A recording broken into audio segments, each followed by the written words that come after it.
I have no idea how it happened, but apparently we're already into May, which means I have to choose my May TBR. I have got my prompt jar ready to go. Let's get into it. Now, I usually give myself 5 to 6 books each month.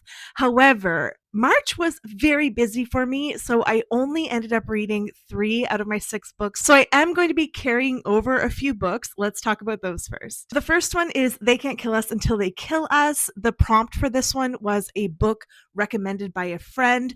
I am very excited to read this. I love nonfiction in general. This is a bunch of short essays around media and pop culture in general and the effect that it has on our society. But apparently these are like very critical, very edgy, and just going through it quickly, it looks like it's going to be a really fast read as well. Either way, really looking forward to it. My second read being brought over into May is We Love You Bunny, which is the sequel to Bunny by Mona Awad, a book I absolutely adored. Apparently, this is the same story, just told through everyone else's perspective. Now, it has been a couple years since I've read Bunny, so I'm wondering if maybe there's some important context that might go over my head completely. But either way, I'm really looking forward to revisiting a story that I loved. The prompt for this one was a book over 300 pages. And finally, the third one I'm bringing over is Red Ants. This is my book club read for May, so I officially have like 2 weeks to get it done. I think I can do it. This is a bunch of Central American indigenous short stories. My book club and I are trying our best to kind of read as much as we can from around the world. So far, I've enjoyed the reads that have come out of that, and I have no doubt I'll enjoy this one too. Okay, now for the part we've all been waiting for, the TBR jar prompts. I was saying in an earlier video that doing this actually feels kind of like I'm shopping for books because it's forcing me to kind of revisit some on my shelves that I haven't seen in a really long time.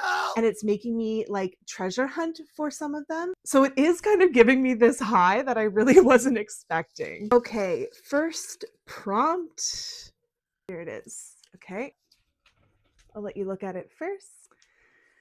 Local nonfiction book. Oh, that means I'll have 2 nonfiction this month. I can do that. That's okay. All right, let's see what I can find.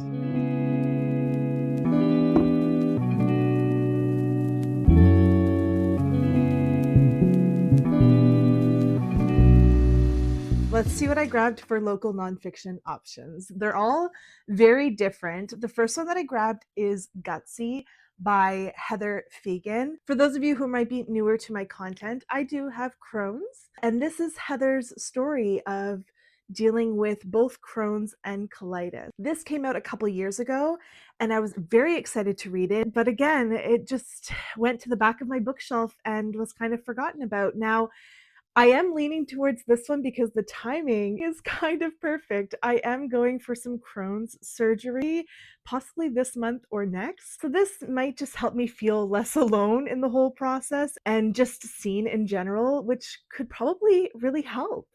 Another one that is super timely, I swear this prompt was the universe trying to tell me something. The Hermit of Africville, which is the life of Eddie Carvery.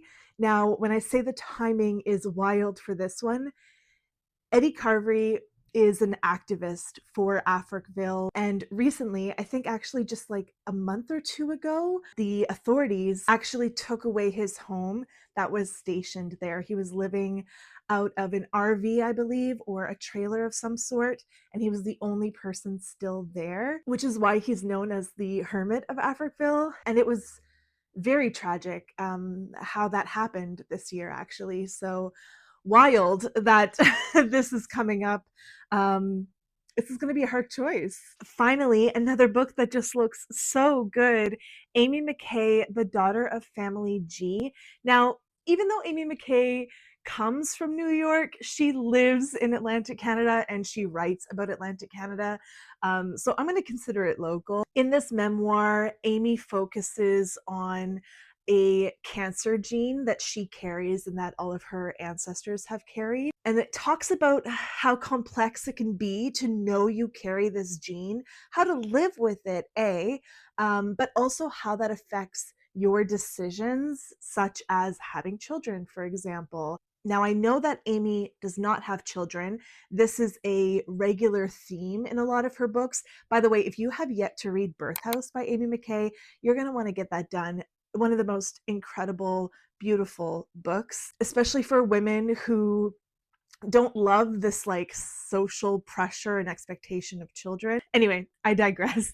Amy is an autobi author for me, and I love the idea of reading something about her own life, even though I do find her novels otherwise are also quite personal. Okay, this is very hard actually. You know what? In February, I read a novel about Africville.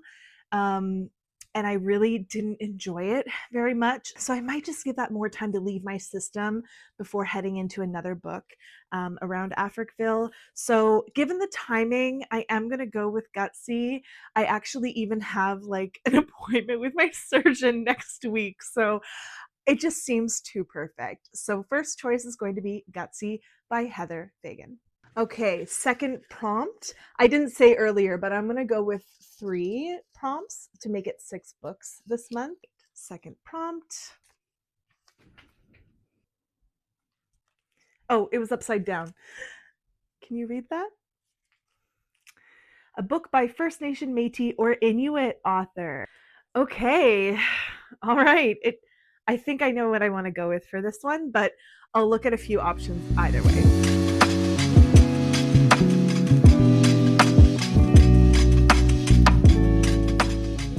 All right, here are some options for a book by a First Nation, Métis, or Inuit author. Right off the bat, we have A Council of Dolls. I am leaning towards this one because it has been on my shelf for almost a year, and it's actually a library book. I soft DNF'd this and kind of forgot about it during my move, so I do need to get to it, and I need to bring it back to the library. At this point, I feel like if I don't read it, I need to bring it back either way. So why not give it another shot? The reason why I soft DNF'd it is because I read this right after reading I'm Glad My Mother Died, which was very heavy on mother-daughter relationships. And that's exactly what this is. This tells the story of a few dolls that are brought down through multiple generations of women, and I think you follow 3 or 4 of their stories, and it just goes back and forth within their timelines. Then we have Cree Word for Love, which was originally up there, so that's why I grabbed it. It has been in my purview for a very, very long time. I grabbed this last year. I was very excited when it came out. It is filled with beautiful illustrations, so it looks like I might have a bit of a heavy TBR this month. This could be a nice quick read potentially. It also has like larger quotes here. This is about exactly what you think it will be about, the Cree word for love and what that word means more than just one feeling or one action. Everything that it encompasses in the Cree culture. It looks like such a beautiful read. Finally, we have Sharing the Light by another Cree author, Monique Gray Smith. This is a book of reflections. So again, just little like 5 to maybe 10-page reflections on life, on nature, on relationships.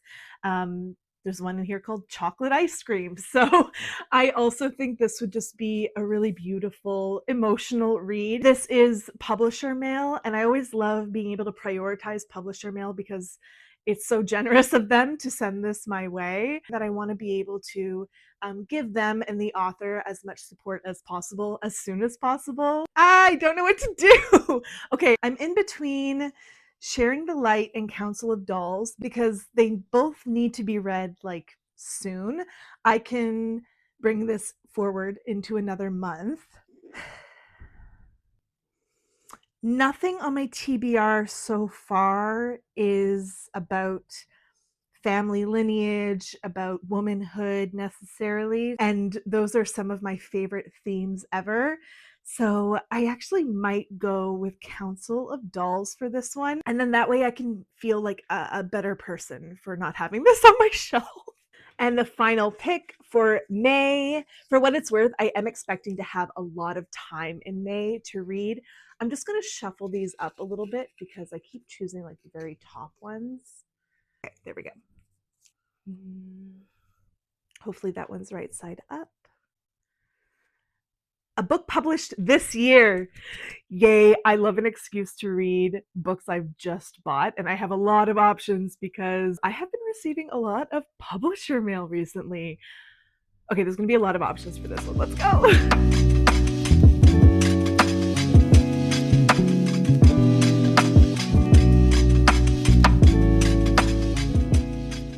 All right, now to choose a book published this year. When I read the prompt, I was initially so excited for so many books, but then I realized that we're 2026 and we're only a few months into 2026. So that actually didn't include a few of the books I was hoping to consider. Either way, these look like bangers. Let's go through them and choose one. Okay, first up we have Japanese Gothic. This was the first one I reached for because everybody I know who's read it absolutely devoured it. Plus, it touches on samurais, which I am obsessed with. Fun fact. So this covers two different timelines. One of them is present day in 2026, and the other one is 1877. In 1877, we are following a samurai, and in the modern day timeline, we're following Lee Turner, who just killed somebody, and he's fleeing the scene from New York to his father's home in Tokyo. And it is at this home where really strange things start to happen, and that's where we're kind of introduced to this ghost from 1877. This sounds like it will hit all the marks for me. I love eerie, I love creepy, I love Japanese culture, I love intergenerational trauma or stories that have been buried. Sounds so good. This is a book that will pick you up off the floor of a mosh pit and wrap you in its arms. Temporary Palaces by Jeff Miller. This was also a book that was gifted to me by Anansi Press. So maybe since I didn't get Sharing the Light from the previous prompt, maybe I should go with this one. This is a newer book, obviously, 2026. At the beginning of this book, we are in a squat house, and we're following anarchists, punk musicians. Fast forward 20 years, and we follow two of them in particular, one of whom is now like a successful art gallery owner, I believe, in like Toronto, and the other one runs like a thriving restaurant in Montreal. They're reunited, I'm not sure how, and just reflect on what life used to be like, how it has affected their current lives today. I just think this sounds to me like quite timely as someone who used to be very much in that artist heavy world. I think this could just hit all the feels.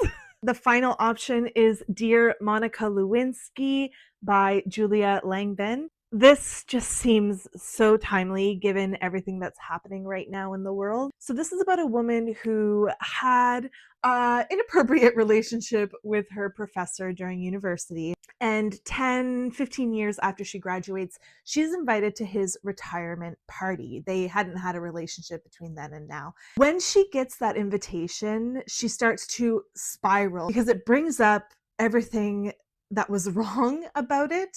And what she doesn't realize is that everything that happened to her happened at the same time as the Monica Lewinsky, Bill Clinton scandal.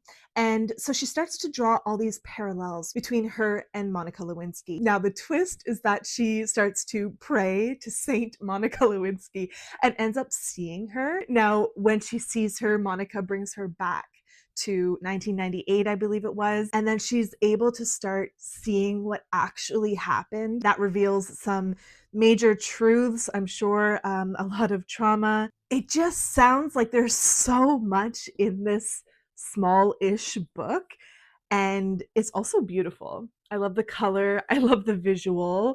Now, I just read The Hounding by Zena Purvis, and that covered a lot of similar themes, just a lot of misogyny, a lot of female rage, and I felt a lot of things. So I might give myself just a little bit of breathing space and come back to this later. All right, so we're between these two here. I think they'll both be really good reads. I'm just taking a look of what else I have.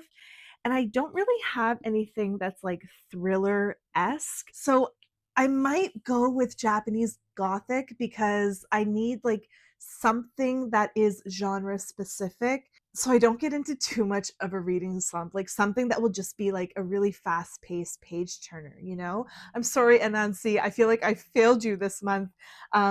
Maybe I will try to prioritize them next month, though. You have to keep me accountable, okay? All right, so here is my TBR for May. We have Gutsy as my local nonfiction, Japanese Gothic for my book published this year, Council of Dolls as my First Nation, Métis, or Inuit author, We Love You Bunny coming in from April, which is a book over 300 pages, They Can't Kill Us Until They Kill Us, which is a book recommended by a friend, and then Red Ants, which is not from the TBR prompt jar. This one is for my book club here in the city. Have you read any of these? Let me know in the comments. If not, which one looks interesting to you? Which one should I start with? Also, let me know what's on your TBR for May. As always, happy reading, and I'll catch you next time.